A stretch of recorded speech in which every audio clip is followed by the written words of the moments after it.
इंसान के सुख दुख उसके मरने के बाद उसके साथ ही खत्म हो जाते हैं। अत्याचार करना गलत है, लेकिन अत्याचार सहना भी गलत है। जुर्म करना और जुर्म को छिपाना दोनों ही अपराध हैं। और जुर्म को छुपाना उस बीज की तरह से है जो एक और जुर्म को जन्म देता है, उसके पनपने की संभावना को बढ़ा देता है। और जिस किसी से भी अपराध होता है वो ना सिर्फ अपने लिए बल्कि दूसरों के लिए भी भविष्य में खतरे के बीज बो देता है। और अपराध की ये फसल जब कटती है तो कई जिंदगियां, कई परिवार इसकी भेंट चढ़ जाते हैं। ऐसे ही मूक दर्शक बनने और उसके घातक परिणाम भुगतने की कहानी कहता है हमारा आज का ये क्राइम पेट्रोल डायल 100 का एपिसोड। मैम, यहाँ पड़ी लाश को देखकर किसी ने कंट्रोल रूम में फोन किया था। जब हम यहाँ पहुंचे तो हमने देखा कि 18-19 साल के लड़के की लाश पड़ी है।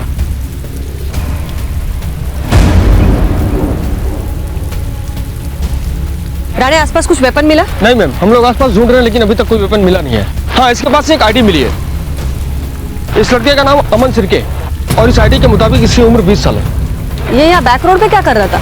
कुछ पता नहीं चला मैम, लेकिन हाँ एक बात और, इसके पास से एक चिट्ठी भी मिली है। ये इंसान नहीं हैवान है, बलात्कारी है। इसने एक मासूम लड़की का बलात्कार किया है। इसे जीने का कोई हक नहीं है।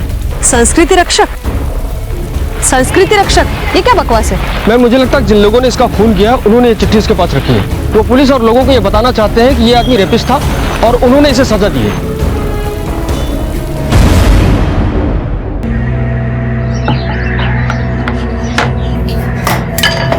क्यों, ये क्या है? हिंदुस्तान का नक्शा बनाया तूने?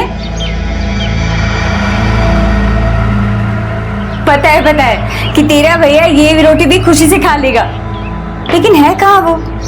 अब तक नहीं आया। लगता है आज भी ओवर टाइम कर रहा हो। आ गया। अच्छा, वो बड़ी लंबी उम्र है तेरी। अभी तेरी बात निकाली और तू आ गया। आजा।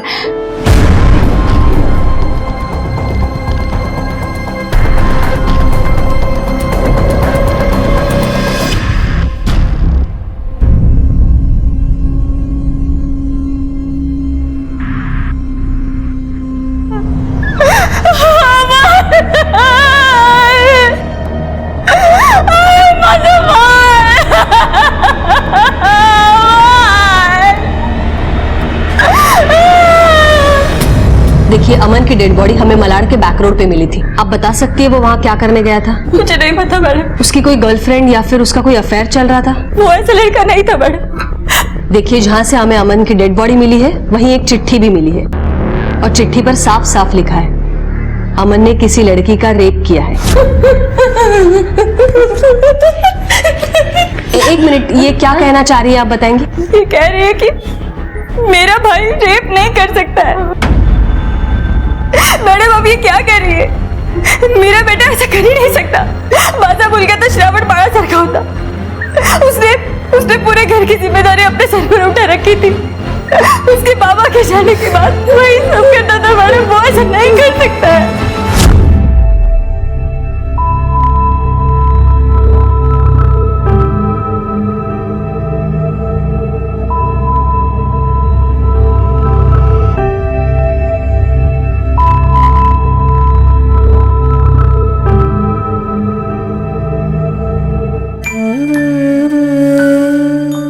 मुझे पता है कि तू आगे पढ़ना चाहती, लेकिन पढ़ाई के लिए बेटा पैसे चाहिए। हमारे पास नहीं है।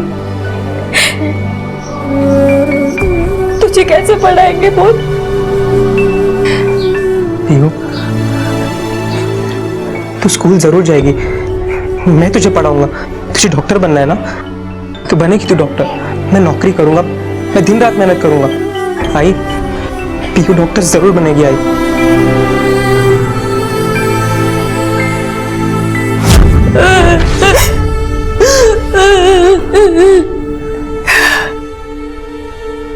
अपने हंसने खेलने पढ़ाई करने की उम्र में उसने नौकरी पसंद की। पता है क्यों? क्योंकि वो हम दोनों की सेवा कर सके, हमें पैसों की कभी कमी ना हो। वो ऐसा नहीं कर सकता। कल अमन कहाँ पर था? मुझे नहीं पता मैडम। शाम को 5 बजे वो घर से निकलता था। उसकी रात की शिफ्ट होती थी। सुबह 4-5 बजे आ जाता था। कभी अगर ज्यादा काम हुआ तो थोड़ी बहुत देरी हो जाती थी। हमें लगा आ जाएगा, लेकिन नहीं आया, नहीं आया।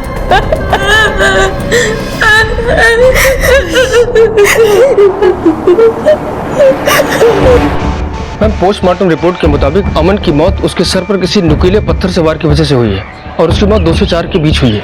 एक बात और मैम, उसकी बॉडी में शराब मिली है, वो भी अच्छी खासी मात्रा में। लेकिन ये इतनी शराब पी के वो बैक रोड गया क्यों था? हो सकता है अमन किसी के साथ बैक रोड गया हो और जिसके साथ गया है उसी ने उसका खून किया और खून करने के बाद चिट्ठी भी लिख छोड़ी। हम अगर हम चिट्ठी पर गौर करें तो अमन की मौत रेप की वजह से हुई। तब पॉसिबल है कि वो लड़की को अच्छी तरह से जानता हो और उसका खून उसके रिश्तेदार या फिर उसके दोस्तों ने किया हो।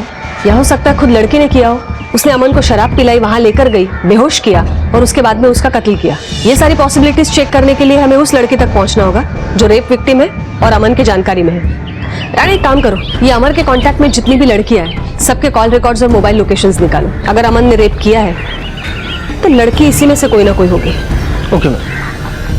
ये शायद पुलिस के लिए भी अपनी तरह का पहला केस था जहां तथाकथित अपराधी के तौर पर एक लाश मिली थी और अब पुलिस को उस लड़की को ढूंढना था जो इसकी शिकार बनी थी। बेशक अमन के बलात्कारी होने के सबूत के नाम पर उसकी जेब से सिर्फ एक चिट्ठी मिली थी, लेकिन पुलिस इस संभावना से इनकार नहीं कर सकती थी कि अमन शायद वाकई में ही बलात्कारी हो। बावजूद इसके कि जिसने ये चिट्ठी लिखी थी वो खुद भी एक अपराधी था और उसी ने अमन का खून किया था।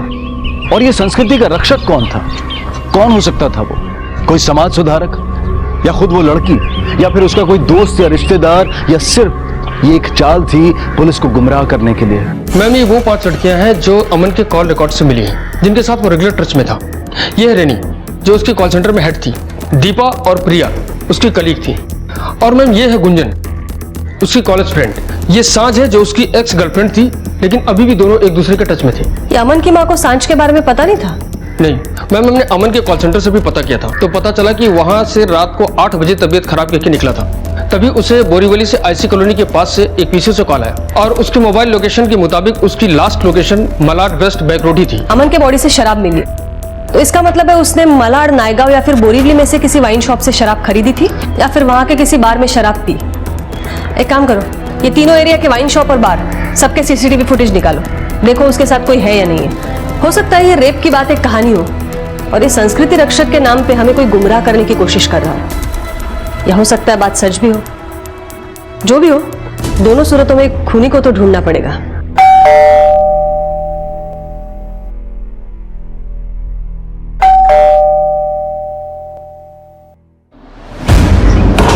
और निर्मला बहन, ये क्या छपा अखबार में? आपके बेटे अमन ने किसी लड़की का रेप किया था? नहीं, उन्हें कोई गलतफहमी हुई है। अगर ये बात सच निकली ना तो तुमको ये घर खाली करना पड़ेगा, क्योंकि मैं ऐसे रेपिस्ट फैमिली को अपने घर में कभी नहीं रहने दूंगा।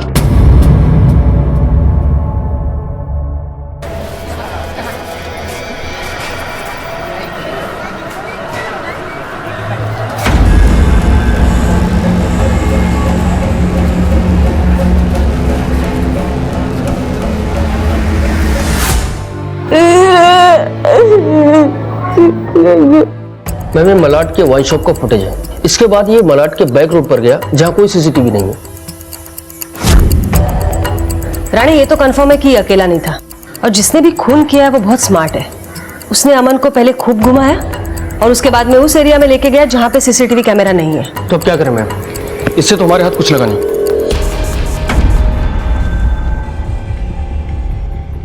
सबसे पहले तो ये पता करना पड़ेगा कि अमन ने किसी का रेप किया था भी या नहीं।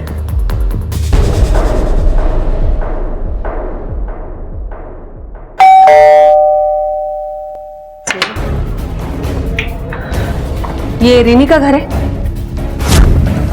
हमें उससे कुछ बात करनी है।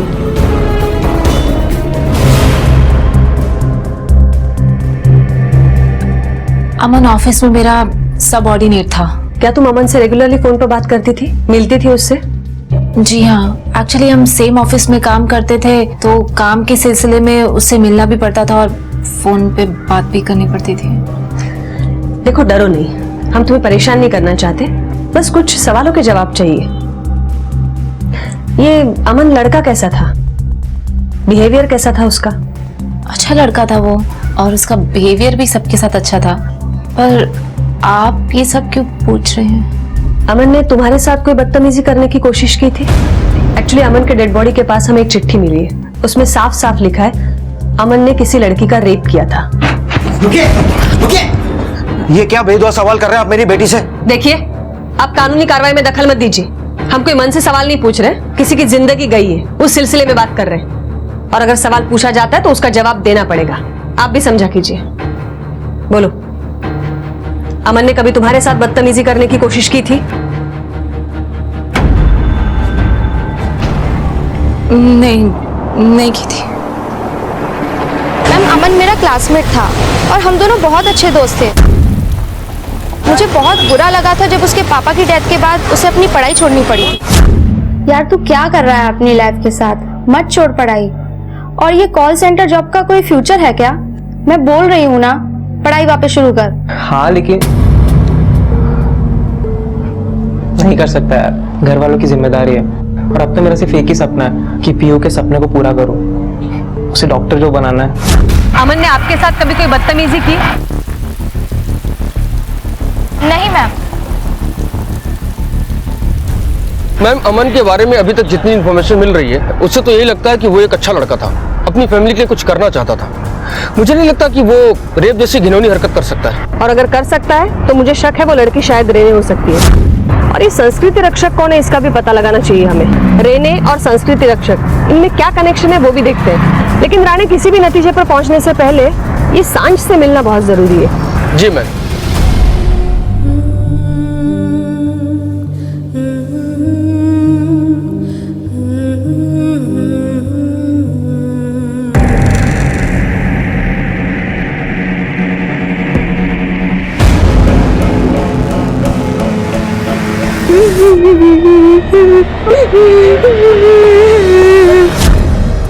ये क्या बात हुई?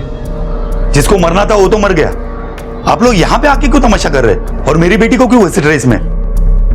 इन सब में मेरी बेटी का कुछ लेना देना नहीं है। देखिए, हम किसी को घसीट नहीं रहे, ड्यूटी कर रहे हैं हमारी। और जहां से अमन की डेड बॉडी मिली है वहीं से चिट्ठी भी मिली थी, और चिट्ठी में साफ साफ लिखा है उसने किसी लड़की का रेप किया था। और अगर वाकई अमन ने रेप किया है तो वो लड़की और उसकी फैमिली सस्पेक्ट बनते हैं, समझा?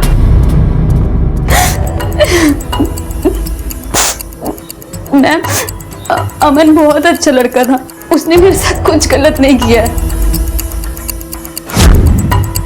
मैं मानती हूँ कि हमारा अफेयर था, लेकिन बाद में ब्रेकअप हो गया था। मैम, अगर लड़कियों के बयान पर भरोसा करें तो इनमें से तो कोई नहीं है जिनके साथ अमन ने रेप तो क्या, छेड़खानी भी किया हो। राणे, लेकिन हम यकीन के साथ नहीं कह सकते कि इनमें से किसी लड़की का रेप नहीं हुआ है या फिर अमन ने वाकई रेप किया है। रेप केसेस में मोस्टली प्रॉब्लम यही होती है कि लड़कियां सामने नहीं आती है, कंप्लेंट तक दर्ज नहीं करवाती है। मुझे तो अब भी उस पहली वाली लड़की पर शक है, रेने। वो हमसे जरूर कुछ छुपा रही है। हेलो, ओके, ठीक है। मैम, सिटी हॉस्पिटल में अटेम्प्ट टू सुसाइड का केस आया है।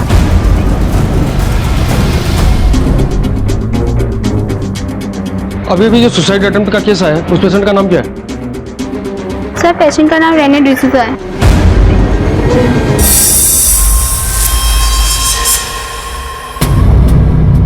इसका मतलब है हमारा शक सही निकला। अमन ने तुम्हारे साथ जबरदस्ती करने की कोशिश की थी?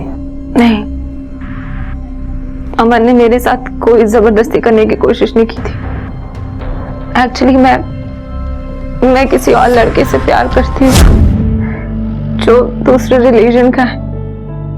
मेरे मॉम डैड को पसंद नहीं था कि मैं किसी और रिलीजन में शादी मनाऊं, इसलिए वो मेरी शादी जबरदस्ती किसी और लड़के के साथ करवाना चाहते थे। और अमन तो मेरा बहुत अच्छा दोस्त था, मैं उससे हर बात शेयर करती थी और वो मुझे एडवाइस भी देता था।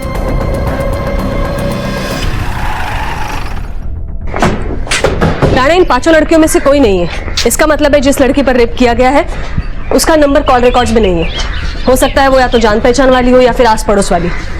ये 90% रेप केसेस में प्रेगनेंसी के चांसेस होते हैं जिसको बाद में अबॉर्ट करवाया जाता है। ये जनकल्याण नगर और आसपास के एरिया में जितने भी क्लिनिक्स है सबका 6 महीने का डेटा निकालो, देखो कोई अबॉर्शन हुआ है कि नहीं। Okay ma'am.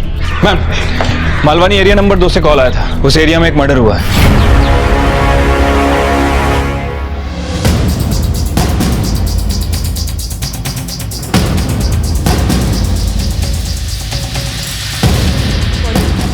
मैडम, वो साफ सफाई करने वाली। कब देखा आपने बॉडी को? साहब मैं सुबह झाड़ू मारने आई तो एक लाश यहाँ पड़ी थी। इसके अलावा और कुछ आप लोगों ने?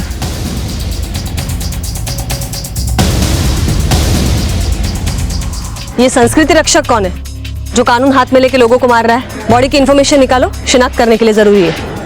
इसके पास कुछ आईडी तो मिला नहीं है। ये आसपास के एरिया में रहता होगा, शायद इलीगल दारू का काम करता हो, कोई ना कोई जरूर पहचानता होगा।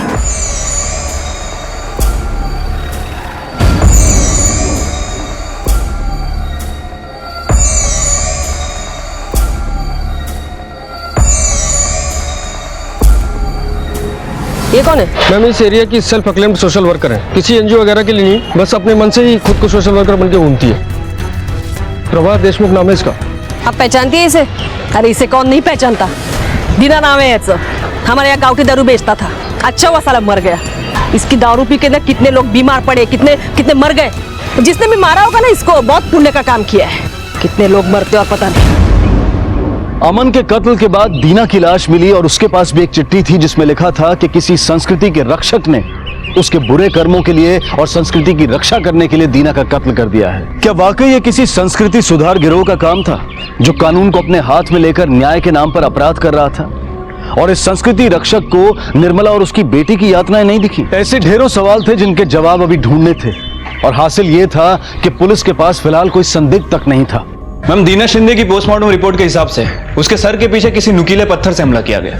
इसका मतलब है दीना और अमन दोनों का खून एक ही तरीके से किया गया है। दोनों को पीछे से पत्थर मारा गया और फिर चिट्ठी छोड़ी गई।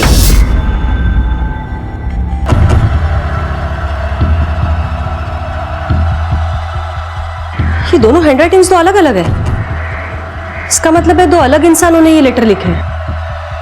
कहीं ऐसा तो नहीं है किसी गैंग का काम है? मैम, मैंने मालवानी के क्लिनिक में पता किया तो पता चला कि 19 साल की सना नाम की एक लड़की का अबॉर्शन करवाया गया था। यह सना के घर का एड्रेस। कदम, ये दीना के कॉल रिकॉर्ड्स और मोबाइल लोकेशन ट्रैक करो। Okay ma'am. राणे, इस एड्रेस पे चलते हैं। Yes ma'am. अरे मैडम कितनी बार बोलूं, ये मेरा ही घर है और यहाँ कोई सना नहीं रहती है। देखिए, हो सकता है लड़की का नाम कुछ और हो। आपकी बेटी का नाम क्या है? मैडम जी, मेरी कोई बेटी ही नहीं है। राणे, ये क्लिनिक में बदनामी से बचने के लिए उसने गलत एड्रेस लिखवाया है और मुझे तो लगता है सना नाम भी गलत है।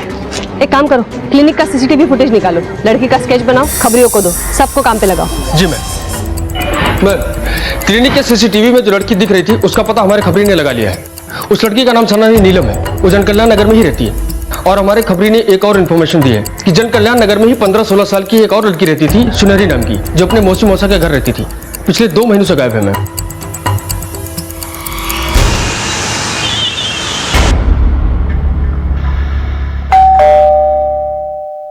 मैं देखता हूँ।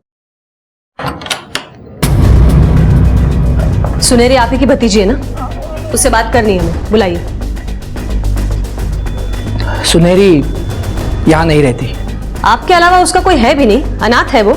यहाँ नहीं है मतलब क्या? वो जिसके साथ भाग गई है ना, आप उससे पता कीजिए। अच्छा, तो आपको ये भी नहीं पता है कि वो किसके साथ भाग गई है? आपको कोई चिंता ही नहीं है उसकी?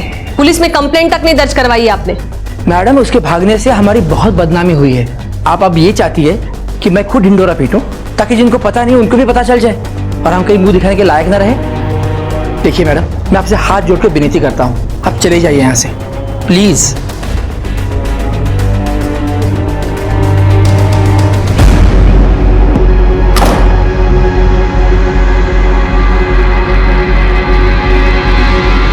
राणे, सुनहरी की जितनी ज्यादा हो सके इन्फॉर्मेशन निकालो। उसके परिवार को तो उसकी कुछ चिंता है नहीं। हो सकता है वो प्रेग्नेंट हो और यही रीजन हो उसके गायब होने का। ओ मैडम, काय चाललंय तुमचं?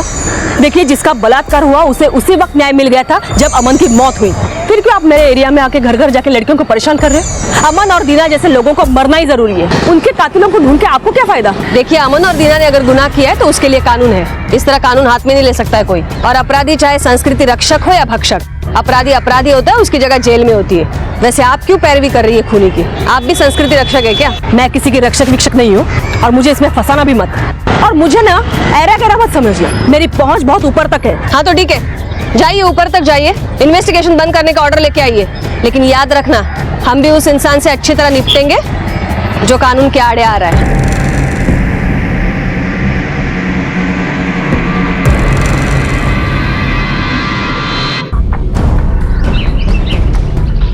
मैम, दीना के कॉल रिकॉर्ड में ज्यादातर नंबर उससे काम से रिलेटेड लोगों के हैं, लेकिन मैम एक ऐसा नंबर सामने है जिससे दीना लगातार कांटेक्ट में था, और एक कॉल तो उसकी मर्डर के जस्ट पहले आया है। किसका नंबर है? मैम, किसी राधे के नाम रजिस्टर्ड है। हाँ मैडम, दीना से मेरी बात होती थी। उसने मुझसे पैसा लिया था जो वापस नहीं कर रहा था, और उस रात भी मैंने उसे पैसे के लिए ही फोन किया था।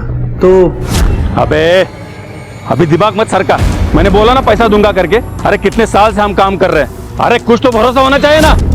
मुझे ऐसा लगा कि किसी ने उस पर हमला किया होगा। मैं हेलो हेलो कर रहा था, लेकिन थोड़ी देर बाद अपने आप फोन कट गया, और अगले दिन मुझे पता चला कि किसी ने दीना का खून कर दिया। उसकी किसी के साथ कोई दुश्मनी? गलत काम करने वालों का दुश्मन तो उनका काम ही होता है। एक हो तो बोलू ना, पता नहीं कितने लोगों के साथ पंगा लिया था उसने। ठीक है, तुम जा सकते हो, लेकिन शहर के बाहर मत जाना। जी। सुनेरी के मामले में कुछ क्लू मिला? हाँ मैम, मैंने सुनेरी की पड़ोसियों से पूछताछ की। थोड़ा सा पेट तो निकला था उसका साहब, दुपट्टे से छुपाते थे, पर साहब आजकल ये सब कहाँ छुपता है? हाँ साहब, वो माँ बनने वाली थी और इसीलिए उसे हमने घर से निकाल दिया। राणे, सुनेरी के फैमिली ने पहले कहा था कि सुनेरी भाग गई है। उसके बाद में उन्होंने कहा वो प्रेग्नेंट थी, इसलिए उन्होंने उसे घर से निकाल दिया। ये लोग झूठ क्यों बोल रहे हैं? कहीं कोई और मामला तो नहीं है?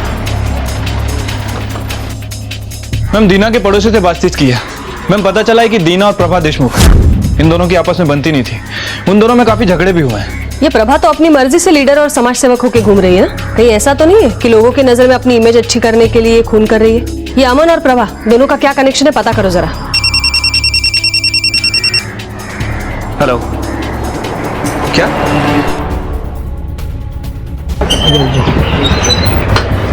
आई आई रुको, आई रुको, आई कैसे आप बॉडी नहीं ले सकते।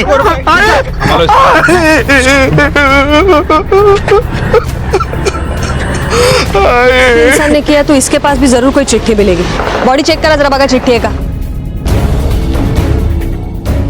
आसपास देखो कहीं चिट्ठी है या नहीं।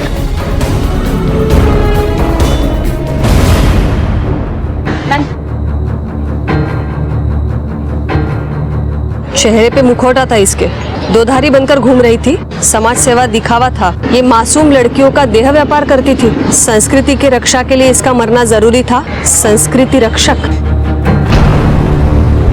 मैम, प्रभा देशमुख की पोस्टमार्टम रिपोर्ट में भी यही आया है। मैम, इसके सर पर भी किसी नुकीले पत्थर से हमला हुआ, जिसकी वजह से इसकी मौत हुई। ये अमन के सर पर नुकीले पत्थर से वार करना तो समझ में आता है, क्योंकि वो पत्थर वहां पर पड़े थे। लेकिन प्रभा और दीना की बॉडी जहां से मिली वहां तो ऐसे पत्थर थे नहीं। तो क्या खूनी पत्थर कहीं और से लेकर आया था? राणे, एक काम करा, कहीं आसपास अगर रोड बनने का काम शुरू है तो देखो, और अगर शुरू है तो वहां की सीसीटीवी फुटेज निकलवाओ, शायद कोई सुराग मिल जाए। Yes ma'am. मैम, कहीं ऐसा तो नहीं कि खूनी पहला खून करने के बाद उसी तरीके को फॉलो करने की कोशिश कर रहा है? हो सकता है। कदम, ये प्रभा के बैंक और कॉल रिकॉर्ड्स आ गए मैम, और दोनों को मैंने चेक भी कर लिया है। मैम, जो चिट्ठी हमें मिली थी उसके हिसाब से तो लग रहा है कि प्रभा देशमुख वाकई समाज सेवक होने का नाटक कर रही थी। मैम, कॉल रिकॉर्ड के हिसाब से उसके अमीर लोगों और टॉप ग्रेड ऑफिसर से कांटेक्ट रहे हैं। अक्सर वही लोग इसके अकाउंट में पैसे भी ट्रांसफर करते थे। मैम, नेतागिरी के कारण अनाथ आश्रम और विधवा आश्रम दोनों जगह इसके कांटेक्ट थे, और वहीं से लड़कियां भी सप्लाई करती थी। ये प्रभा का सारा पास्ट और प्रेजेंट निकालो, और देखो दीना और प्रभा के बीच में कहीं कोई लिंक मिलती है या नहीं। Okay ma'am.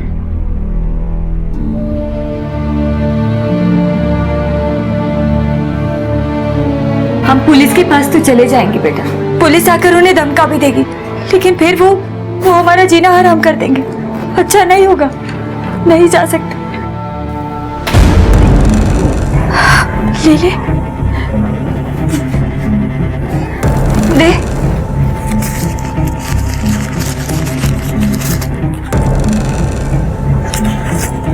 पहले किसको उठाऊं, माँ को या बेटी को?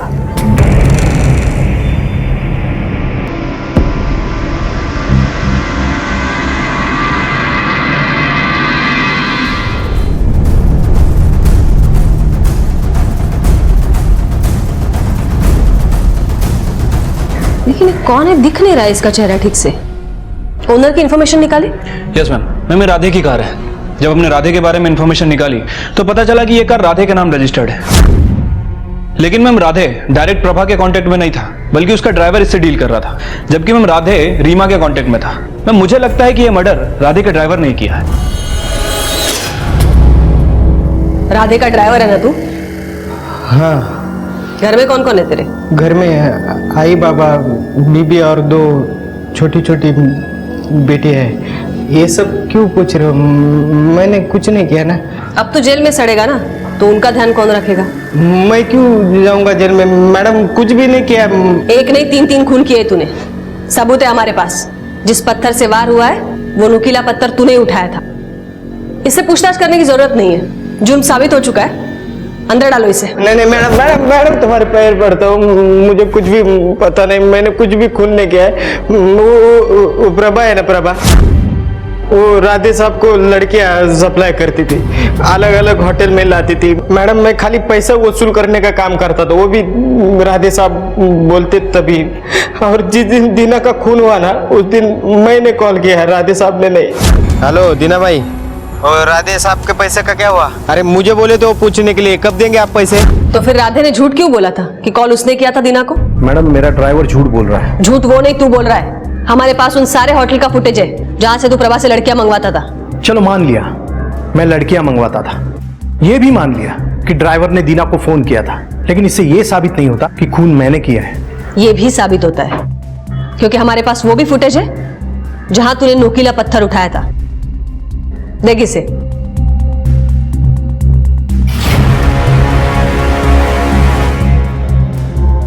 ये मैं नहीं मैडम, मेरा ड्राइवर है। तेरा ड्राइवर तो हो ही नहीं सकता है, क्योंकि अभी अभी तूने कहा कि तेरे मोबाइल से तेरे ड्राइवर ने दीना को फोन किया था, और तेरे मोबाइल का लोकेशन कांदीवली का है, और ये फुटेज दीना के मर्डर के 10 मिनट पहले का है। अब 10 मिनट में तेरा ड्राइवर मालाड़ मालवनी करके खून करके निकल तो नहीं सकता है। अब तू सच बोलेगा या मार खाकर सच बोलेगा? राणे नहीं बता दो मैडम, प्रभा और दीना दोनों को मैंने ही मारा।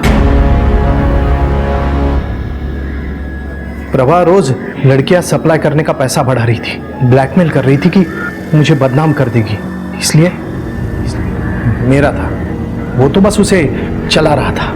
पैसा आने लगा तो उसकी खोपड़ी सटक गई। सारा बिजनेस कब्जा करना चाहता था। तब मैंने अमन की खबर सुनी, मुझे लगा मैं इसका फायदा उठा सकता हूं, इसलिए मैंने उन दोनों को उसी तरह मारा जिस तरह अमन को मारा गया था। अभी दिमाग मत सरका, मैंने बोला ना पैसा दूंगा करके। मैंने कब बोला मैं पैसा नहीं दूंगा? दोनों की बॉडी के पास संस्कृति रक्षक नाम से जानबूझकर मैंने चिट्ठी छोड़ी ताकि आप लोग मुझ तक ना पहुंच पाओ। दीना और प्रभा के कत्ल का केस सुलझ गया था, लेकिन उसके सुलझने से अमन का केस और उलझ गया था, क्योंकि अगर राधे ने अमन का कत्ल नहीं किया था तो फिर अब ये कौन संस्कृति रक्षक था जो अब तक उनकी पहुंच से बाहर था, और क्या वाकई में अमन ने बलात्कार किया था? आखिरकार सुनहरी की तलाश में पुलिस उस हॉस्पिटल जा पहुंची जहां उसने बच्चे को जन्म दिया था, और जैसा कि अक्सर बलात्कार पीड़ित और उसके परिवार वाले करते हैं, बच्चे से निजात पाने के लिए उसे हॉस्पिटल में ही छोड़ दिया गया, और हॉस्पिटल वालों ने उसे अनाथ आश्रम भेज दिया। पुलिस ने हॉस्पिटल से अनाथ आश्रम का पता लिया और बच्चे को रिकवर किया। सुनहरी और उसके परिवार पर दबाव बनाया और बलात्कारी का पता लगाने के लिए बच्चे का डीएनए अमन के डीएनए से मैच कराने का फैसला किया गया। मेरा बॉयफ्रेंड था मैडम, बहुत प्यार करती थी मैं उससे। प्रेग्नेंट हो गई तो मौसी ने मुझे घर से निकाल दिया। मुझे कुछ समझ में नहीं आ रहा था, पेट पे बच्चा लेके कहाँ जाती है, इसलिए अबॉर्शन करा दिया। मौसी शादी के लिए मान गए और मुझे वापस घर में रख लिया। झूठ बोल रही हो तुम, हमने सारी डिटेल्स निकाली है तुम्हारी, कोई बॉयफ्रेंड नहीं है तुम्हारा। अमन ने जिस लड़की का रेप किया था वो तुम हो। नहीं, प्रेग्नेंट हो गई तो मौसी ने घर से निकाल दिया और अमन का खून कर दिया। ये क्या बात कर रही है मैडम? हमने ऐसा कुछ नहीं किया है। पाटिल मैडम,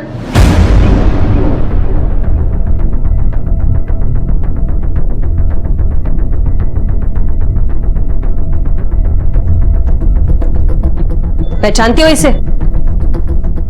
अब ये बच्चा अनाथ है। खैर तुम्हारे पास तो तुम्हारे मौसी का घर है रहने के लिए, लेकिन अब इसके नसीब में अनाथ आश्रम और घर घर की ठोकरें हैं। इसका इस बच्चे के साथ कोई संबंध नहीं है। संबंध है, ये बच्चा मेरा है, मैंने पैदा किया इस बच्चे को और किसी को कोई हक नहीं बनता मेरे बच्चे को अनाथ कहने का।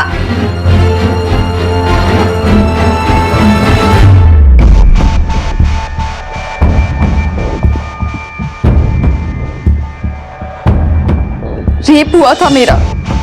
कब हुआ था? पिछले नवरात्रे अष्टमी पर जब गरबा खेलने जा रही थी।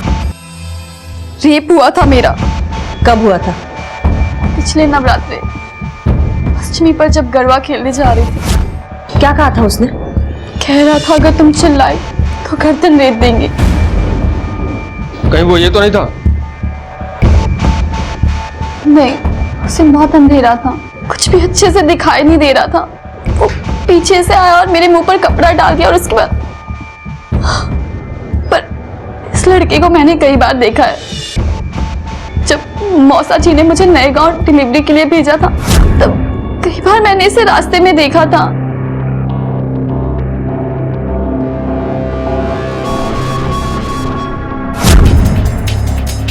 रानी, ये सुनेरी को तो पता ही नहीं था कि उसका रेप किसने किया है, तो ये सुनेरी के फैमिली वाले अमन का खून क्यों करेंगे?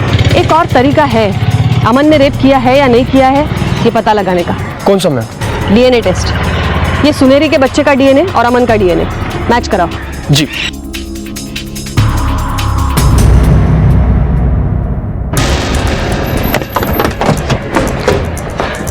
मैम, इस रिपोर्ट के मुताबिक अमन का डीएनए इस बच्चे से मैच नहीं करता।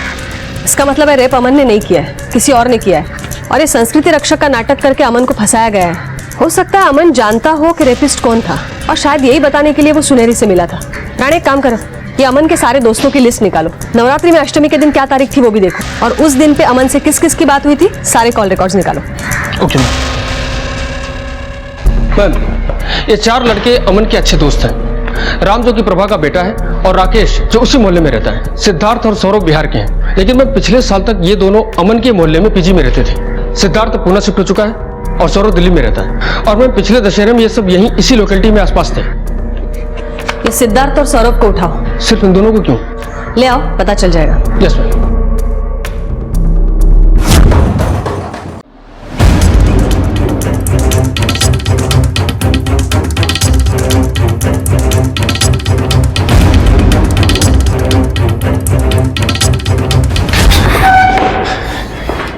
गर्दन रेट देंगे, यही कहा था ना तूने उससे? मैं तो उसी दिन समझ गई थी जिसने रेप किया है वो बिहार का है। अब अमन के 2 दोस्त निकले बिहार के, एक सिद्धार्थ और एक तू। और सिद्धार्थ तो दिल्ली में पला बड़ा है, इसलिए वो गर्दन को गला बोल रहा था। और तू तो 2 साल पहले बिहार से आया है, इसलिए गर्दन ने पीछा नहीं छोड़ा तेरा और फंस गया। अमन के मर्डर के 1 दिन पहले और 1 दिन बाद तूने अपना मोबाइल बंद रखा था क्योंकि कोई ट्रैक ना कर सके, लेकिन तेरा लैपटॉप जब स्कैन किया तब पता चला कि 1 दिन पहले मुंबई की ऑनलाइन टिकट बुक की थी तूने और नवरात्रि में अष्टमी वाले दिन भी सबसे लास्ट तूने ही बात की थी अमन से। देख, अब सच बोल दे वरना तेरा डीएनए तो सच बोल ही देगा। मैडम, मैं दशहरे के पहले दिन से उसे रोज देखता हूँ। उसने बताया कि लड़की प्रेग्नेंट हो गई है और मां बनने वाली है। मैडम, अमन बार बार बोलता था कि मैंने उस लड़की के साथ बहुत गलत किया। मुझे डर लगने लगा था कि कहीं वो अपना मुंह ना खोल दे। मैं मुंबई आया, शराब पीकर हम दोनों मलाड के बैक रोड पर टहलने निकल गए। कोई गलती नहीं है उसकी, लेकिन फिर भी सबसे चिट्ठी फेर दी। कोई गलती नहीं है। और मैंने वो चिट्ठी इसलिए छोड़ी थी ताकि आपको लगे कि उसने रेप किया है और मर्डर पे आप लोगों का कोई ध्यान ना जाए। एक जुर्म छुपाने के लिए तूने और एक जुर्म किया।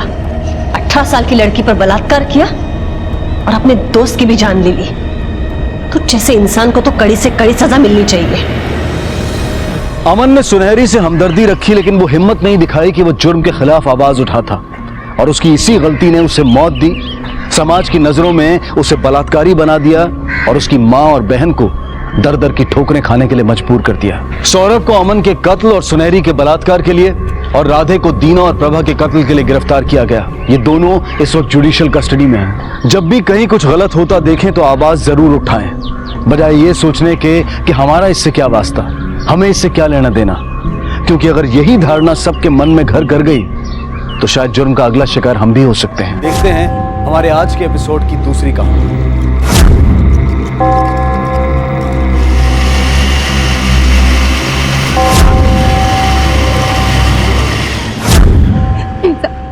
माफ कर दीजिए, खुदा के वास्ते मुझे माफ कर दीजिए। ये सब ड्रामा बंद कर और निकल यहाँ से। मुझे माफ कर दीजिए मेम साहब, मुझसे बहुत बड़ी गलती हो गई। मैं दोबारा नहीं करूंगी। आप जैसा बोलेंगी मैं वैसे ही करूंगी। बस खुदा के वास्ते मुझे फैक्ट्री में वापस रख लीजिए। सब तो कांड करने से पहले सोचना चाहिए था आसमा। मैं और क्या करती, मैं मजबूर थी। आप तो सब जानती है ना, मैं बहुत दिक्कत में हूँ। मैंने साफ साफ कहा ना, मेरे हाथ में कुछ नहीं है। और हाँ, यहाँ वापस मत आना कभी, समझी तू? मेम साहब खुदा के वास्ते मुझे काम से मत निकालिए मेम साहब। तुम लोग अंदर जाओ। मेम साहब खुदा के वास्ते मेम साहब।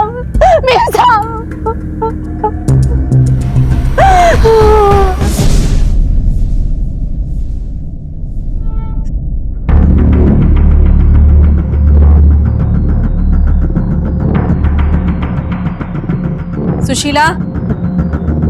जी मेम साहब। इन्हें जाकर अपना कमरा दिखा दो। ठीक है। तुम लोग जाकर रेस्ट करो, कुछ चाहिए होगा तो बता देना। ठीक, चलो।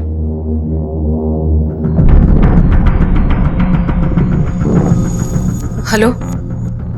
हाँ, आ गई है वो दोनों। अब ये सेटिंग भी करके देखती हूँ। और प्लीज तुम किसी को कुछ मत बोलना, वरना प्रॉब्लम हो जाएगी। हाँ, मिलती हूँ 5 बजे वहीं।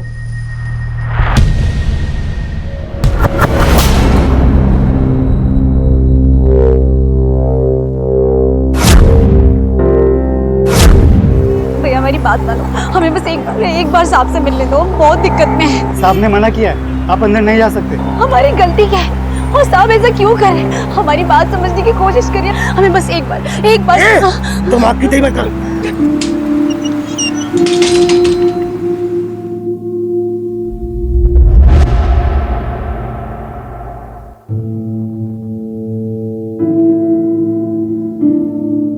हम 21वीं सदी में पहुंच चुके हैं, लेकिन आज भी भारत और दूसरे विकासशील देश बेरोजगारी के अभिशाप से जूझ रहे हैं। एक तरफ बेरोजगारी और दूसरी तरफ महंगाई।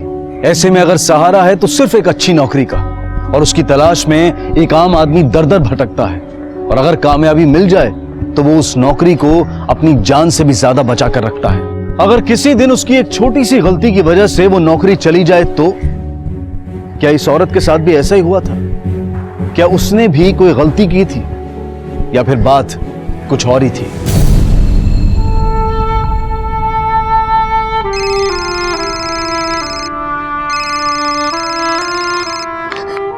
हेलो। नहीं, वो हमारी बात नहीं मानी। हमने बहुत बोला उसे, लेकिन उसने हमें काम पे वापस नहीं रखा। अल्लाह कसम।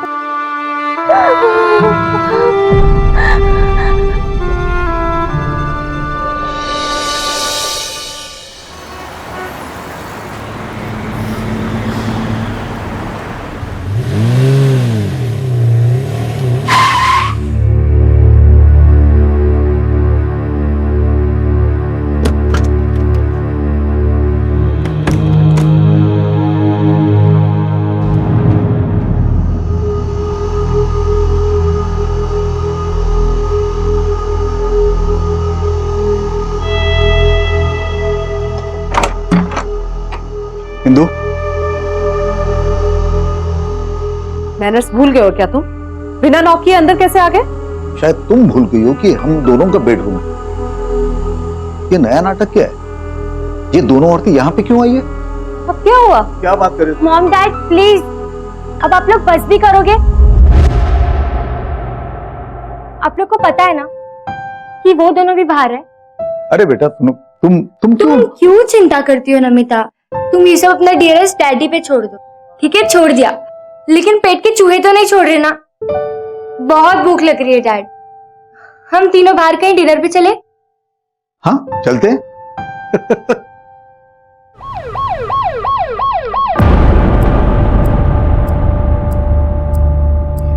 शायद उस औरत के साथ भी ऐसा ही हुआ था। नौकरी वापस ना मिलने की वजह से वो इतनी मजबूर हो गई थी कि उसने शराब का सहारा लेना चाहा। पुलिस ने उस औरत की लाश को पोस्टमार्टम के लिए भेज दिया, और अब सबसे बड़ा सवाल यह था कि ये औरत कौन थी और इसकी हत्या किसने की थी।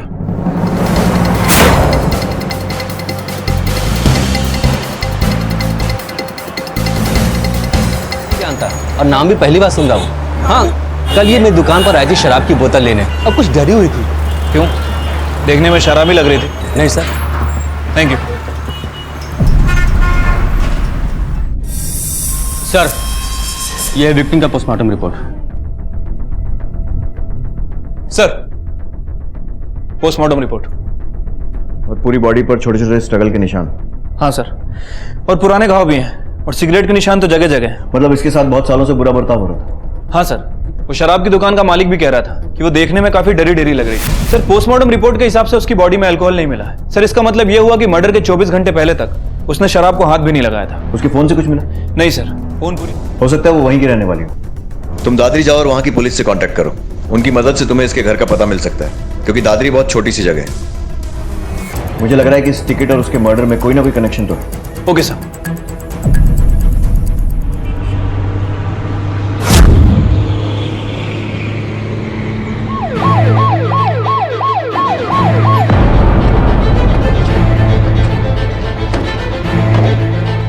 ये आसमा का घर है।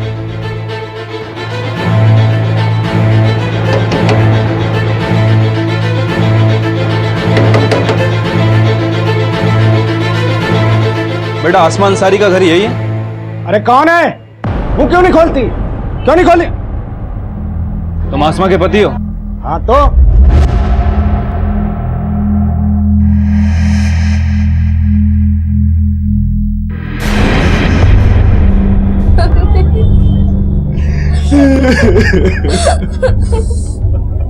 आसमा, तू कहाँ चली गई? आसमा, मुझे छोड़ के कहाँ चली गई? मैं कैसे जीऊंगा आसमा? मैं कैसे जीऊंगा? आसमा दिल्ली गई थी और वहां उसका मर्डर हुआ। आसमा दिल्ली क्यों गई थी, कुछ पता है? वो अपने मालकिन के पास गई थी काम मांगने, मिसेस सिंह के पास। साहब, जरूर उसी ने कुछ किया होगा साहब। मैं उस औरत को नहीं छोड़ूंगा साहब, नहीं छोड़ूंगा उस औरत को साहब, नहीं छोड़ूंगा। मैं उस औरत को जान से मार डालूंगा साहब। मेरे आसमा को उसने मारा। फैजल और आसमा के बारे में कुछ जानते हो?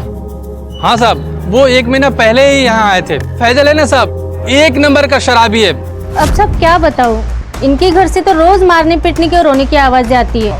अब घर के अंदर क्या चलता है ये किसको पता होगा? गांव के लोग कह रहे हैं कि फैजल 1 नंबर का शराबी है, पूरे दिन शराब के नशे में धुत रहता है। गांव में ज्यादातर लोग उससे बात भी नहीं करते। वर्मा साहब, ऐसे लोगों को दुश्मन बनाने में ज्यादा टाइम नहीं लगता है। आप एक काम कीजिए, यहाँ रहकर फैजल पे नजर रखिए। वो कह रहा था आसमा दिल्ली गई है किसी मिसेस सिंह से मिलने। वो अपने मालकिन के पास गई थी काम मांगने, मिसेस सिंह के पास। मैं दिल्ली जाकर सिंह फैमिली से बात करता हूँ।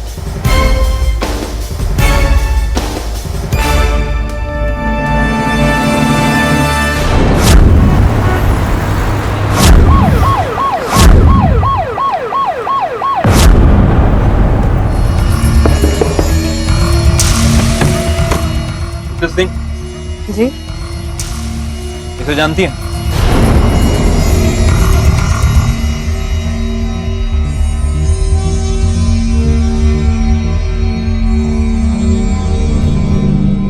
पर आसमा को हुआ क्या? उसका मर्डर हो गया। हमें पता चला है कि 2 दिन पहले वो आपसे मिलने आई थी, अपना काम वापस मांगती। तो जानती है इसके बारे में?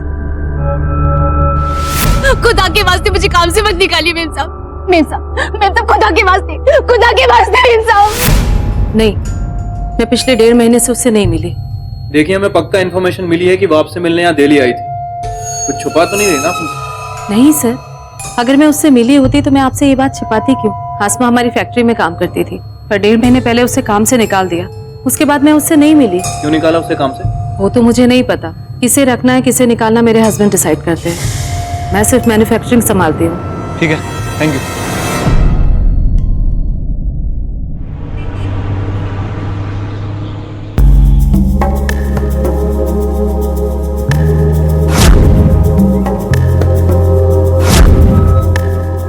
ये कमल सिंह का ऑफिस किधर है? आसमा का खून हो गया? अरे बाप रे, ये तो बड़ी दुख की बात है। तो आपका ये मानना तो नहीं है कि उसके खून के पीछे मेरा हाथ है?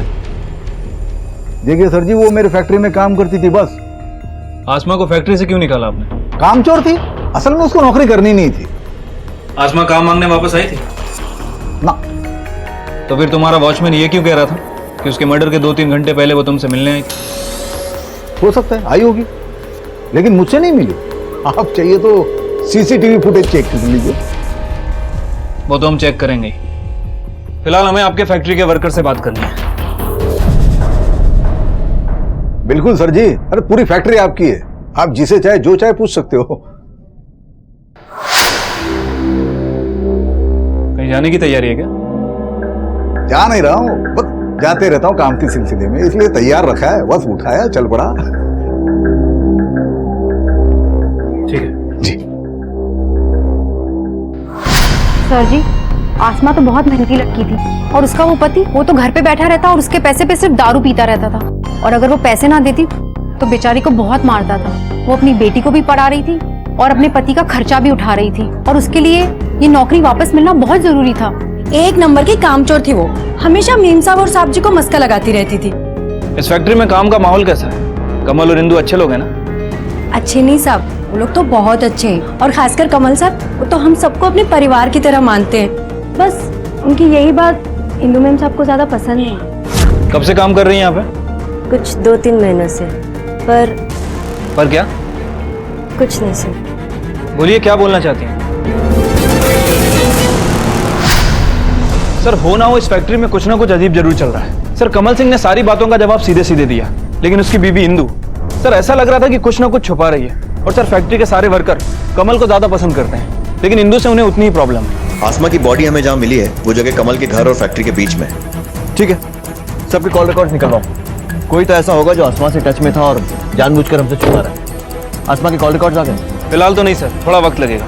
जैसे आते हैं मुझे बताओ। Okay sir.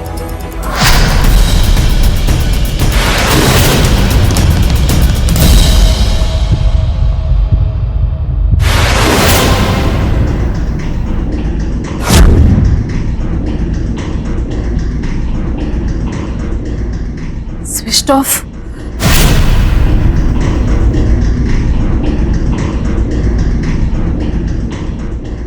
क्यों बंद कर रखा है?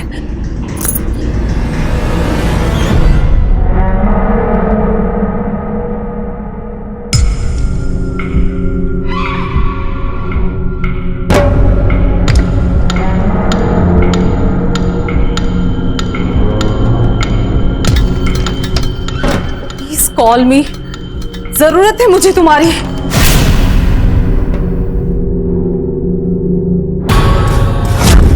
कहाँ हो तुम?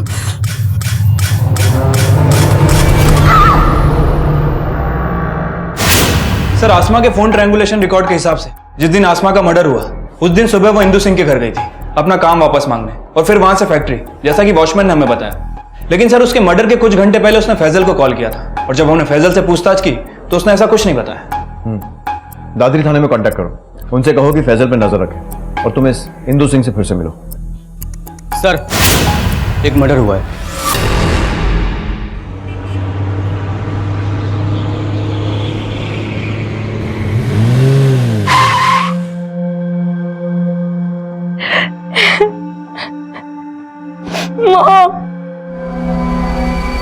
सच को चाहे जितना मर्जी छुपा लिया जाए, लेकिन एक ना एक दिन वो बाहर आ ही जाता है, और इंदु सिंह के झूठ का सच भी बाहर आ चुका था। पुलिस की तहकीकात से ऐसा लग रहा था, लेकिन इससे पहले कि पुलिस उनसे कुछ पूछताछ कर पाती, किसी ने इंदु सिंह के घर में घुसकर उन्हें जान से मार दिया। एक और खून, एक और राज, एक और कातिल। वो क्या राज था जो इन दोनों के मर्डर्स के साथ दफन हो गया? क्या इंदु सिंह और आसमा के मर्डर्स के बीच में कोई कनेक्शन था? क्या जो दिखाई दे रहा था वो एक छलावा था, या फिर सच का एक पहलू? सर, जब मैं स्कूल से आई थी तो मॉम वहाँ फ्लोर पे सब जगह खून फैला हुआ था सर। मैंने आवाज दी थी, पर साहब, मैं सोई हुई थी, फिर मैं बाहर आई तो मीम साहब जमीन पर गिरी हुई थी और उनके सर से खून बह रहा था मीम साहब के। फिर मैंने आपको फोन किया साहब, और उसके बाद नमिता बेबी घर आई थी। जब मर्डर हुआ तब तुम दोनों कहाँ थे? हम दोनों फैक्ट्री में। पता नहीं साहब, इंदु के साथ ये सब किसने किया। थोड़ा ऊंचा बोलती थी, गुस्सा बड़ा जल गया था, लेकिन गुस्से के लिए कोई इसको मार दे ऐसा तो नहीं लगता। आसमा दादरी से दिल्ली आती है अपनी नौकरी वापस मांगने, इंदु सिंह से मिलती है, लेकिन इंदु हमसे ये बात छुपाती है। मैं पिछले 1.5 महीने से उससे नहीं मिली। फिर अस्मा को कोई मार देता है, यानी कि वो या तो बहुत हड़बड़ी में था या फिर बहुत ही शातिर। सर मैंने मर्डर वेपन को फॉरेंसिक के लिए भेज दिया है, जल्दी रिपोर्ट आ जाएगी। सर एक बात तो कंफर्म है कि जिसने भी इंदु का मर्डर किया वो उससे काफी गुस्से में था, काफी बुरी तरह से सर पे वार किया गया। लेकिन लगता नहीं कि कातिल मर्डर करने के इरादे से घर में आया था, क्योंकि ना तो घर में कोई फोर्स एंट्री हुई है ना ही कुछ चोरी हुई है। ऐसा लगता है कि वो इंदु सिंह को बहुत अच्छे से जानता था। सर जिस दिन इंदु का मर्डर हुआ उस दिन सुनीता और हेमा ये दोनों फैक्ट्री में थी। सुशीला के बयान के मुताबिक वो घर में थी, अपने कमरे में सो रही थी। सर ऐसा कैसे हो सकता है? उसी घर में इंदु का मर्डर हो जाता और इसे पता भी नहीं चलता। सर कहीं ऐसा तो नहीं कि इस मर्डर में सुशीला भी इन्वॉल्व है? हो सकता है, लेकिन इसके अलावा और भी बहुत सारे लोग हैं जिनके पास मोटिव था इंदु सिंह का मर्डर करने का। आसमा का पति फैजल, या फिर फैक्ट्री का कोई वर्कर, या फिर सुनीता या हेमा। सर सुनीता और हेमा इन दोनों को इंदु ही अपने घर लेकर गई थी। सर ये दोनों ऐसा क्यों करेंगे? अजीब बात तो वही है कि फैक्ट्री के सिर्फ 2 ही वर्कर्स क्यों उसके घर में रह रहे थे। इन सब पे नजर रखो, पता करो कि ये कहाँ जाते हैं, किससे मिलते हैं। फैजल का फोटो लो और आसपास पूछताछ करो, और दादरी पुलिस स्टेशन में कहो कि पता करें कि फैजल इंदु सिंह के मर्डर के टाइम पर कहाँ था। Okay sir. हाँ सर, एक लड़के को देखा था, हाँ उनके दरवाजे पर खड़े होकर उनके घर को घूरता रहता था। मैंने 1-2 बार पूछा भी, लेकिन वो भाग गया।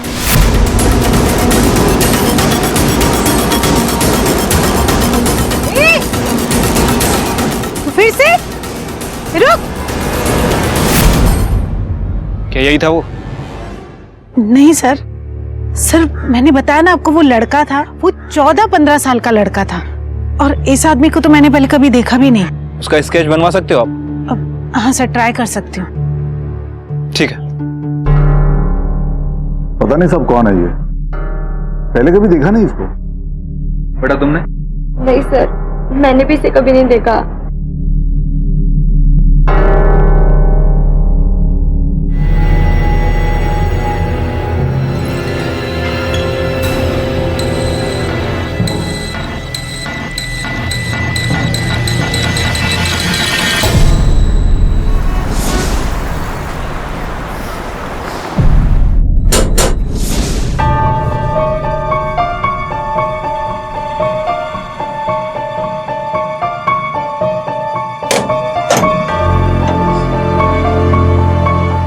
फैजल कहाँ है?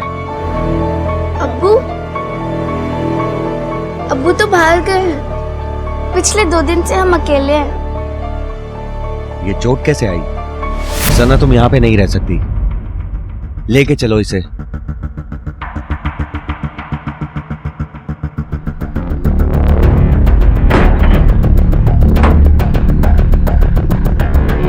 हेलो पवन, मैं वर्मा बोल रहा हूँ। फैजल 2 दिनों से गायब है और उसकी बेटी को भी नहीं पता है कि वो कहाँ है। मैं अपने खबरियों को उसके पीछे लगा देता हूँ। ठीक है वर्मा, आप मुझे अपडेट करते रहिएगा। Thank you sir. फैजल 2 दिन से लापता है सर। इसका मतलब ये हुआ कि इंदु सिंह के मर्डर का उसके पास मोटिव भी है और मौका भी। जहाँ हो सकता है कि फैजल दिल्ली आया हो, पता करो, और उसके कॉल और ट्रायंगुलेशन रिकॉर्ड्स भी निकलवाओ। Okay sir. सर मुझे लग रहा है कि इस मर्डर में फैजल का ही हाथ है। जरूरी नहीं है। जहाँ विनीता ने उस लड़के को भी सिंह के घर के आसपास घूमते हुए देखा था, हो सकता है वो किसी फैक्ट्री वर्कर का बेटा हो। फैजल के साथ साथ इस लड़के के बारे में भी पता करो, स्पेशली इंदु सिंह के साथ इसका कनेक्शन। जहाँ केस जितना साफ दिख रहा है उतना है नहीं, कोई तो राज है जिससे अभी भी पर्दा उठना बाकी है।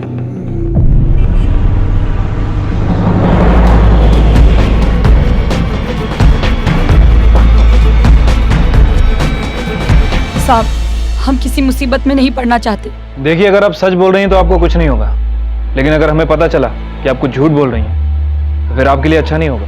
नहीं नहीं साहब, हम सच बताते हैं। हम जानते हैं आसमा को नौकरी से क्यों निकाला था। हमने दूसरी औरतों की बात सुनी थी। क्या हुआ था? मुझे पता है सर ने आसमा को नौकरी से क्यों निकाला। वो क्या है ना, कमल सर अब उससे ऊब गए थे, क्योंकि अब हम जो आ गए उनके पास। हेमा सच कह रही थी, हमने कमल साहब और हेमा को साथ देखा था।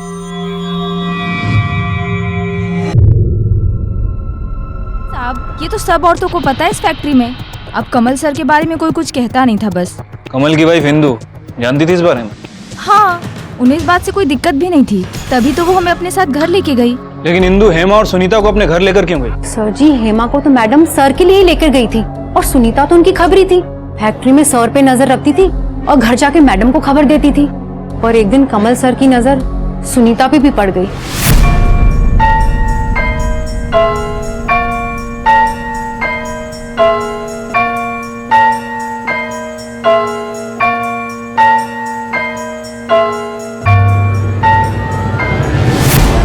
सर, इस कमल सिंह ने अपनी फैक्ट्री को अय्याशी का अड्डा बना रखा है। लगभग हर फीमेल वर्कर के साथ उसका रिलेशन रहा है। और सर, आसमा को भी उसने इसलिए काम से निकाला क्योंकि वो उससे ऊब चुका था।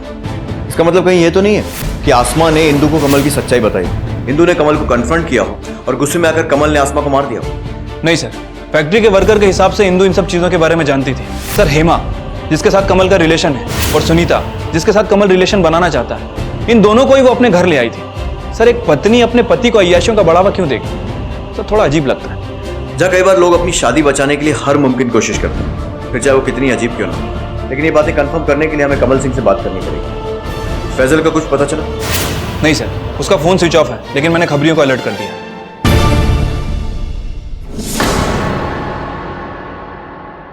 लीजिए सर, पानी लीजिए। और क्या पियेंगे? चाय, कॉफी? वो सब छोड़िए मिस्टर कमल, और सीधे सीधे हमारे सवालों के जवाब दीजिए। ये बताइए कि क्या फैक्ट्री में काम करने वाली औरतों के साथ आपके संबंध थे? जी हाँ, लेकिन ये बात तो खुली किताब की तरह साफ है। इंदु भी जानती थी इस बारे में, इसीलिए तो हेमा और सुनीता को घर पर लेकर आई थी ताकि मुझे बाहर न जाना पड़े। सर जी, मेरी तरह मेरी वाइफ की भी अपनी लाइफ थी। मेरी फैक्ट्री का एक सप्लायर है आशीष, उसके साथ उसका अफेयर था। सर जी, मेरी तरह मेरी वाइफ की भी अपनी लाइफ थी। मेरी फैक्ट्री का एक सप्लायर है आशीष, उसके साथ उसका अफेयर था।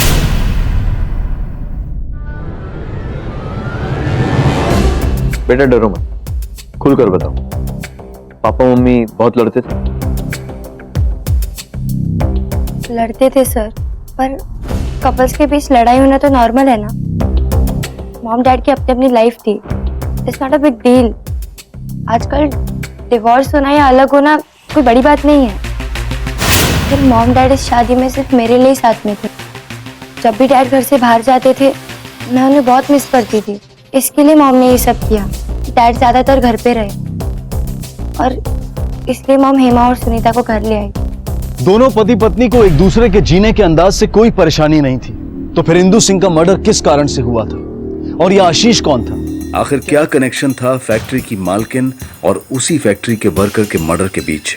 पुलिस पता कर रही थी, लेकिन अब तक की तहकीकात और सारे सबूत इशारा कर रहे थे फैजल की तरफ। पुलिस फैजल को ढूंढ रही थी और आखिरकार उन्हें फैजल के बारे में एक टिप मिली। अरे एक चाय देना भाई। अरे एक चाय दो यार, कब से मांग रहे हैं।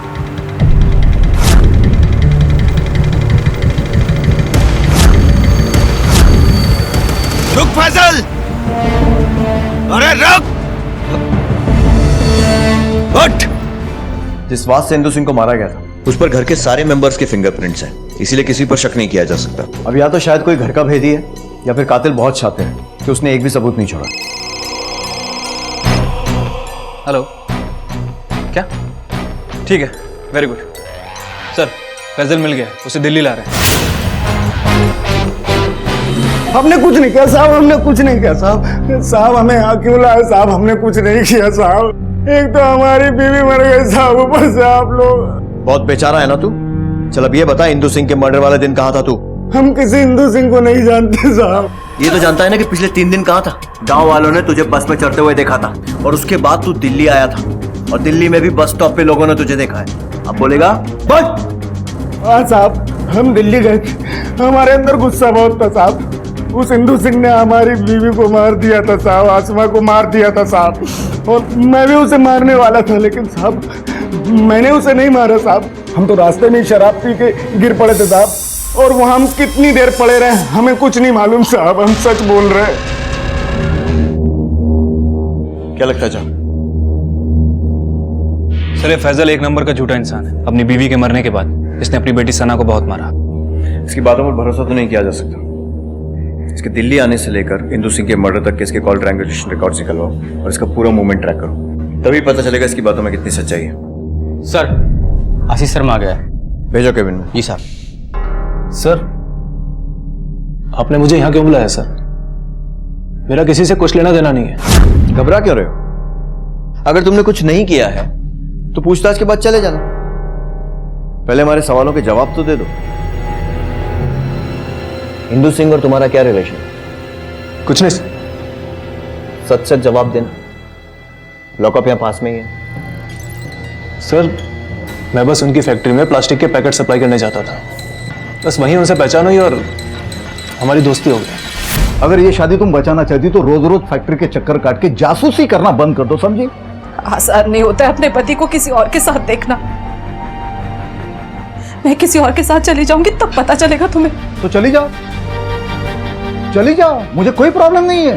तुम अपनी लाइफ जियो, मुझे अपनी लाइफ जीने दो प्लीज। कमल,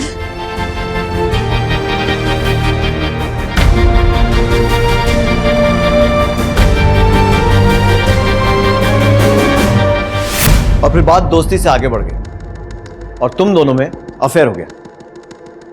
नहीं सर।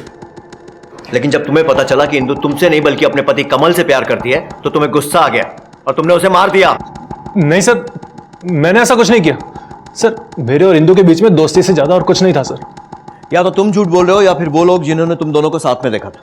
इंदु का पति कमल सिंह और ये इंदु के फोन कॉल रिकॉर्ड्स, क्या ये सब झूठ है?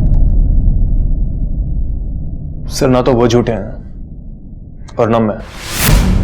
अफेयर का झूठा नाटक। इंदु तुम पागल हो गई हो क्या? आशीष प्लीज, मेरे लिए, हमारी दोस्ती के लिए।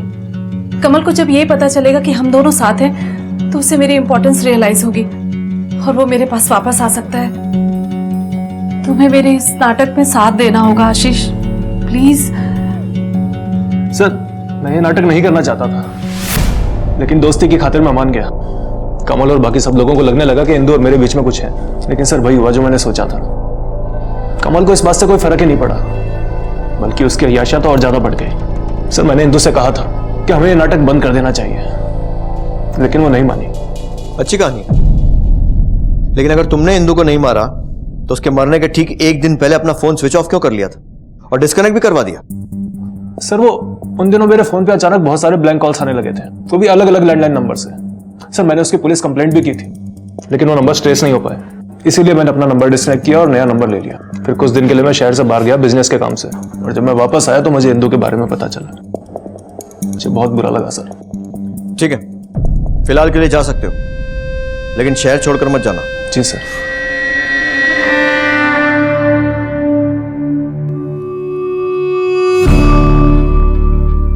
जज की बातें सुनकर तो लग रहा है कि ये सच बोल रहा है। पता करो कि आशीष को ये ब्लैंक कॉल किस एरिया से आते थे और कौन करता था। शायद इंदु सिंह के मर्डर से कुछ रिलेटेड हो। Okay sir. पुलिस के पास सस्पेक्ट्स की लंबी लिस्ट थी, लेकिन उनमें से एक के भी खिलाफ कोई ठोस सबूत नहीं था। इस कोहरे को हटाने के लिए पुलिस ने दोबारा पूछताछ शुरू की।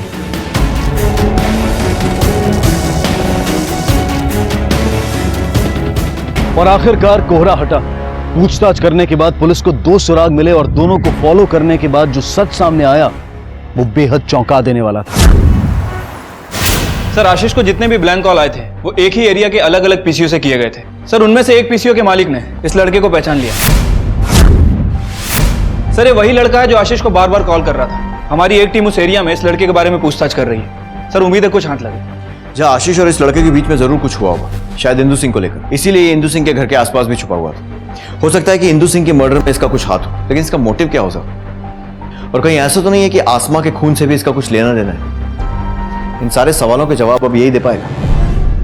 सना, क्या तुम्हारे अब्बू तुम्हारी अम्मी को मारते थे? हाँ साहब, रोज मारते थे। जब अम्मी की नौकरी चली गई तो अब्बू ने कहा कि जब तक नौकरी वापस ना आए घर ना आना, इसलिए अम्मी दिल्ली चली गई। ये कब की बात है? साहब अम्मी की मौत के एक दिन पहले।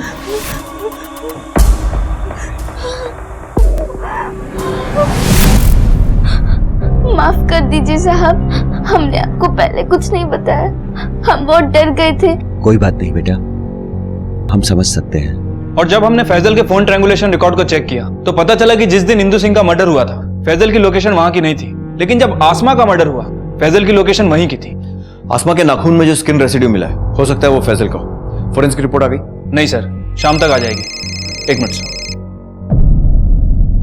वर्मा, ठीक है सर।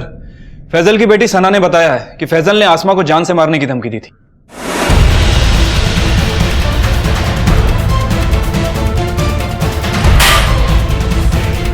साहब माफ कर दो साहब, माफ कर दो। क्यों मजा नहीं आ रहा है? अभी आएगा। जब सिगरेट से जलाकर निशान बनाएंगे ना तो बहुत मजा आएगा। साहब मत मारो साहब, मत मारो साहब। देख, फोरेंसिक रिपोर्ट आने के पहले सब कुछ सच सच बता दे, वरना पूरी बॉडी पर इतने निशान बनाऊंगा सिगरेट से कि गिनती भूल जाएगा। चल बोल। साहब हम सच बोल रहे हैं, हमने कुछ नहीं किया साहब, माफ कर दो साहब। तू ऐसे नहीं बोलेगा ना? जा सर, एक सिगरेट और लाइटर लेकर आ। साहब रुको साहब, हम सब बता रहे हैं, सच बता रहे हैं साहब। सिगरेट से मत जलाना साहब। साहब आसमा ने हमसे कहा कि वो हमारे लिए शराब लेके आएगी और नौकरी भी करेगी। जबान संभाल के बात कर। साहब हम उसको मारना नहीं चाहते थे, लेकिन वो बोली उसे नौकरी नहीं मिल रही है। हमने क्या किया? वो लड़का हमारे बाटू चुप। तू किसी काम के नहीं है तुझे तो। अरे तुमने क्या किया हमारे लिए? जिंदगी भर बस शराब पिया और हमें मारा है, इसके अलावा। सीधे से ये बता कि इंदु सिंह का खून कैसे किया? साहब हमने इंदु सिंह को नहीं मारा साहब, हम सच बोल रहे हैं साहब, हमने इंदु सिंह को नहीं मारा साहब। जब मुझे लगता है कि फैजल शायद सच बोल रहा है और इंदु सिंह का मर्डर किसी और ने ही किया है। उस लड़के के बारे में पता करो, एरिया को दोबारा छानो और खबरियों को एक्टिव करो। अब ये लड़का ही हमें सच तक पहुंचाएगा। ठीक से याद करके बताओ कि क्या पहना था उसने। कुछ अजीब बात नोटिस की तुमने? हाँ सर जी, एक बार वो स्कूल यूनिफॉर्म में आया था कॉल करने के लिए। क्या वो इतना डर क्यों रहा है? नहीं, कुछ नहीं। सर, उस लड़के का पता चल गया है। वो जीएस प्राइवेट स्कूल में पढ़ता है और सर स्कूल वालों ने कंफर्म किया है कि ये उन्हीं के स्कूल की यूनिफॉर्म है। तो पकड़ में आई गया तू। चल बोल, इंदु सिंह को क्यों मारा? सर मैंने किसी को नहीं मारा। देख, तुझे उसके घर के आसपास देखा गया, छुप छुप कर ताकाझाकी करता था ना। और आशीष को भी ब्लैंक कॉल्स तूने किए थे। छुपाने से अब कुछ नहीं होगा, सीधे से बता दे क्यों मारा उसे। सर मैं मानता हूँ मैं उन्हें मारने वाला था, पर फिर मैंने उन्हें नहीं मारा। चल ठीक है, मान लिया कि तूने नहीं मारा, लेकिन तू मारने वाला था। क्यों मारने वाला था? देख, जब तक तू खुलकर सारी बात नहीं बताएगा तेरा विश्वास तो हम बिल्कुल नहीं करने वाले। चल बोल बोल।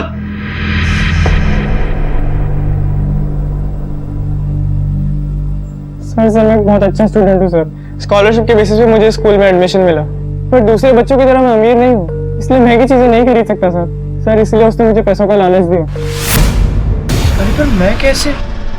तुम्हें पैसे चाहिए ना, वो मैं तुम्हें हर महीने दे दूंगी, बस तुम्हें मेरी मॉम को जान से मारना होगा। ये कोई एज थी मॉम के अफेयर करने की? मुझे बहुत घिन आती थी, मुझे बिल्कुल भी नहीं पसंद था कि मॉम किसी और के साथ। लेकिन तुम्हें तो अपने पापा मम्मी की लाइफस्टाइल के बारे में पहले से मालूम है ना, फिर अचानक ऐसा क्या हुआ? जब पापा के अफेयर से होने लगे तो मुझे बहुत दुख होता था, फिर धीरे धीरे आदत पड़ गई, पर मैं कभी एक्सेप्ट नहीं कर पाई। सालों से मैं ये गंदगी देखते आई हूँ। और फिर एक दिन डैड ने बताया कि मॉम का भी अफेयर चालू हो गया है। बस फिर मैंने डिसाइड कर लिया था कि अब ये गंदगी मुझे ही खत्म करनी पड़ेगी, इसलिए मैंने गौतम को कहा था, पर उसमें तो हिम्मत ही नहीं थी। सर फिर फाइनली मैंने उस दिन हिम्मत की और उनके घर गया। क्यों बंद कर रखा है?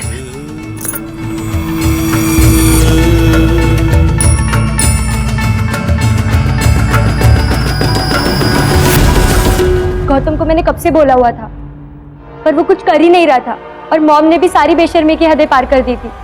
उस दिन जब मैं स्कूल से लौटी तो मॉम उस आशीष के लिए बेचैन हो रही थी। प्लीज कॉल मी, जरूरत है मुझे तुम्हारी।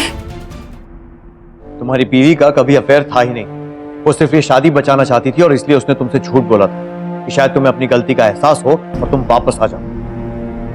तुम कमल सिंह, इस सब के लिए तुम जिम्मेदार हो। तुम्हारी इस अय्याशी के कारण 2 जाने गई और अब तुम्हारी बेटी जेल में सड़ेगी।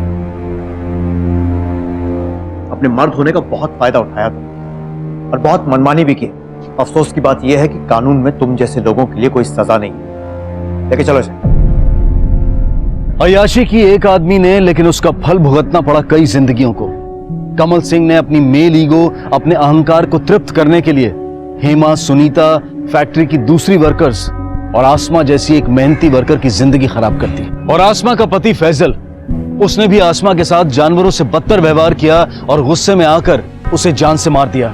एक तरफ थी सना, जो अपनी अम्मी के मरने और अब्बू के जेल जाने के बाद इस भरी दुनिया में अकेली रह गई थी, और दूसरी तरफ थी नमिता, जिसे इस गंदगी ने गुनहगार बना दिया था।